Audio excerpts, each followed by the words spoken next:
Okay, there's a lot happening. If you've been watching the Big Bear Eagle cams, you've probably noticed something very interesting happening. Shadow has been spending time with the banded young eagle known as KD1. And yesterday we saw Shadow and KD1 at the nest together.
As you can imagine, there's a lot of speculation going on.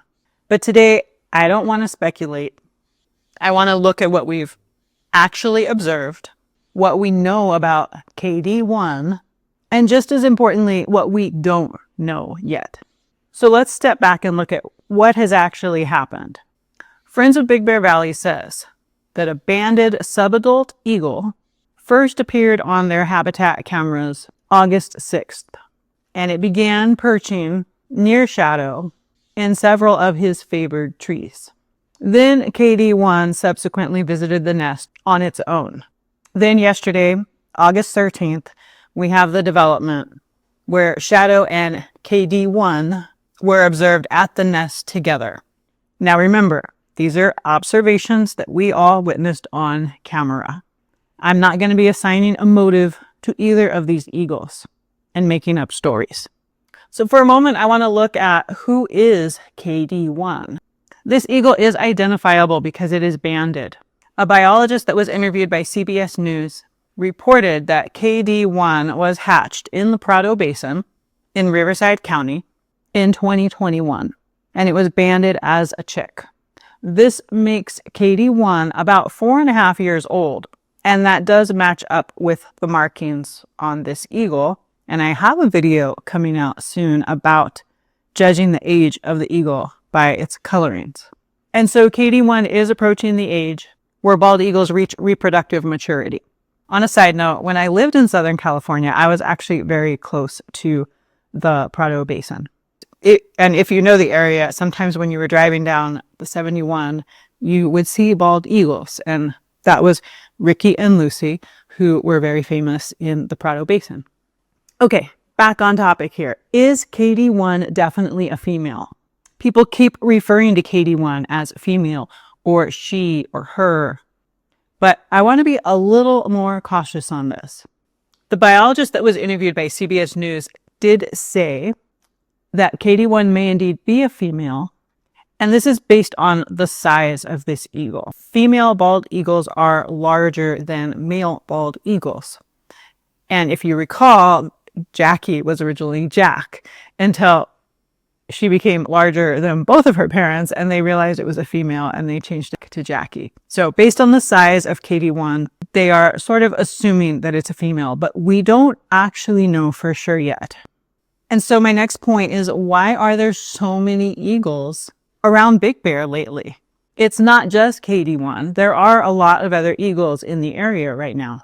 The biologist that was interviewed explained that it's normal for younger eagles to spend time around Big Bear, and it's not breeding season right now, so they aren't tied to a territory.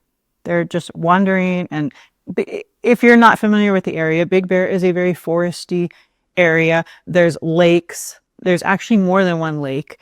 Eagles are always near water because they eat fish. You have a forest area with a lot of trees for them to nest in and perch on, and then you have lakes providing food.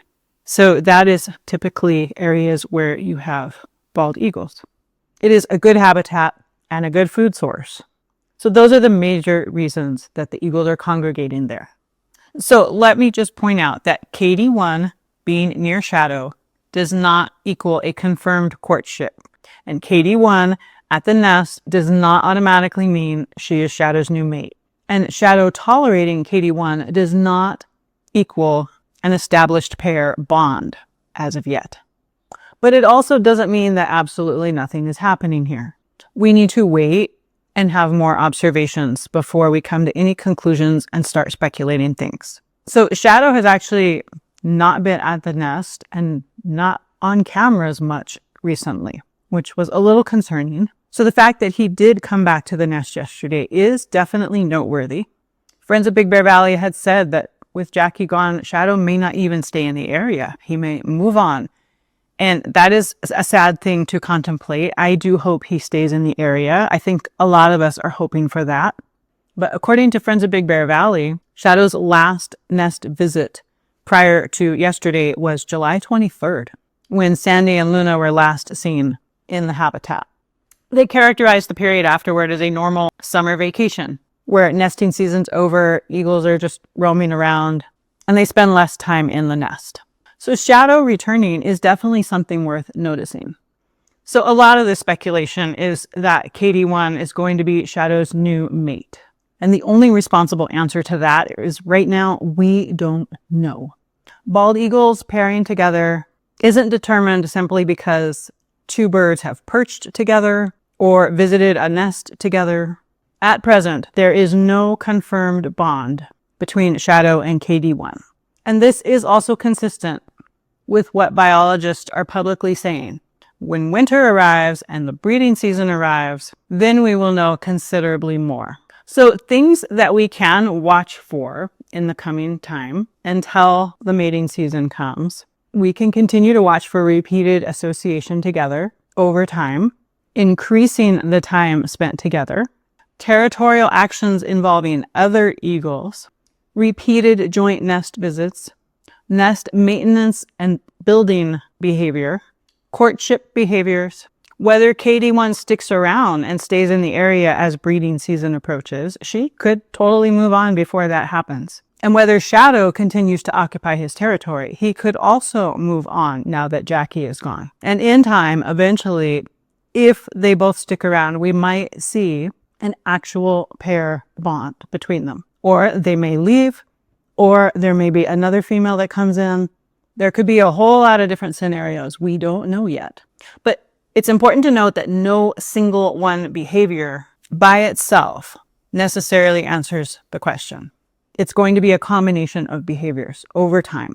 It's the pattern over time that really matters. Now, I know right now we are all feeling very emotional. We're still grieving the loss of Jackie, and we're feeling for Shadow. And I know a lot of people are hoping that he's going to move on and rebuild his life with a new female eagle. A lot of people are rooting for this, and I get it. But we need to be very careful in our assumptions and speculations. And some people may be upset that he's spending time with this other female so soon after the loss of Jackie. So again, these are animals. They're not people. We also don't know exactly what is happening just yet. It's important that we don't impose human ideas about relationships, grief, or loyalty onto wild bald eagles. Shadow and KD1 are simply behaving as wild bald eagles. And we just get to sit back and observe and watch what nature does next. So there is clearly something interesting happening in Big Bear Valley, but we don't need to rush ahead of the eagles in deciding what it means. We can watch, we can document, and we can separate what we know from what we don't know. So let's let the eagles tell this story. Thank you so much for joining me. Have a great day, and God bless you.